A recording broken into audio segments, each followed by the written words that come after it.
Bismillahirrahmanirrahim. Assalamualaikum warahmatullahi wabarakatuh.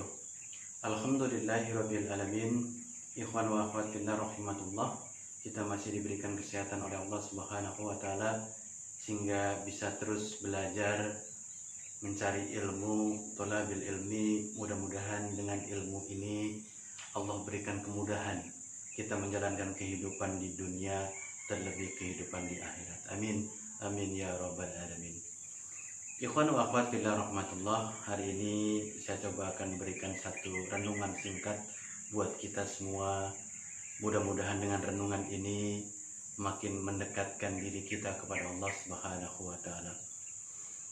Ikhwan wa akhwat fillah rahmatullah.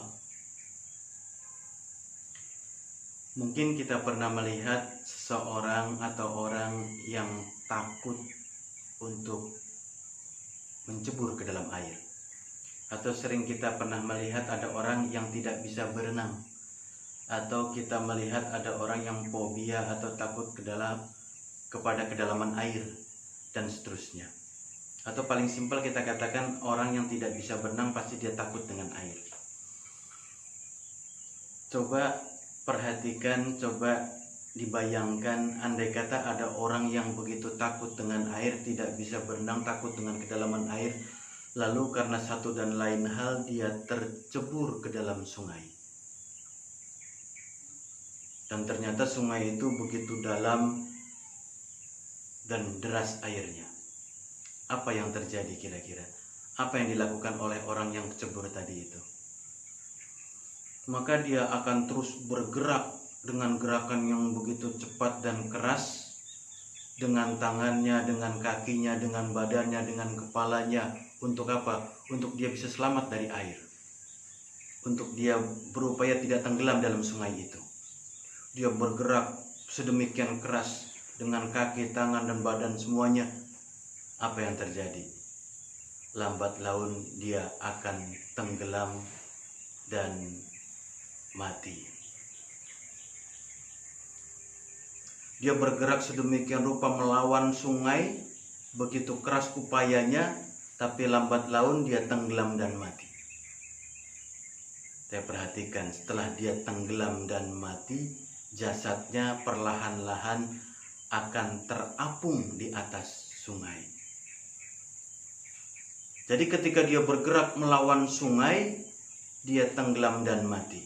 Ketika dia mendiamkan dirinya, ketika dalam jasad yang sudah tidak bernyawa, sungai mengapungkan jasadnya. Apa ibroh dan pelajarannya? Maka kalau kita ibaratkan sungai sebagai hukum Allah, karena di dalam sungai itu ada hukum-hukum Allah. Apa hukumnya? Air tidak akan mengalir kecuali di tempat yang tinggi menuju tempat yang rendah.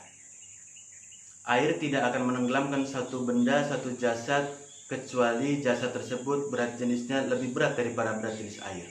Itulah diantara hukum-hukum Allah di dalam sungai. Maka barang siapa melawan hukum-hukum Allah, maka lambat laun dia akan tenggelam dan mati. Tapi kalau kita pasrah mengikuti hukum-hukum Allah, kita terima hukum-hukum Allah, maka sungai akan meninggikan kita, mengapungkan kita. Seperti jasad tadi, setelah tidak ada nyawa, tidak bergerak lagi, maka sungai mengapungkan jasadnya. Maka perhatikan ikhwan fillah rahimatullah. Maka ketika bicara masalah hukum-hukum Allah, pastikan kita ikuti, kita jalankan, bukan kita lawan. Melawan dengan cara pemikiran, melawan dengan kata-kata, melawan dengan perbuatan. Cuman satu sebab yang kita akan dapatkan. Apa? Lama-lama kita akan tenggelam dan mati. Jadi terhadap hukum-hukum Allah, taati, ikuti, jangan pernah sedikit pun merasa kita lebih baik sehingga meremehkan hukum-hukum Allah. Assalamualaikum warahmatullahi wabarakatuh.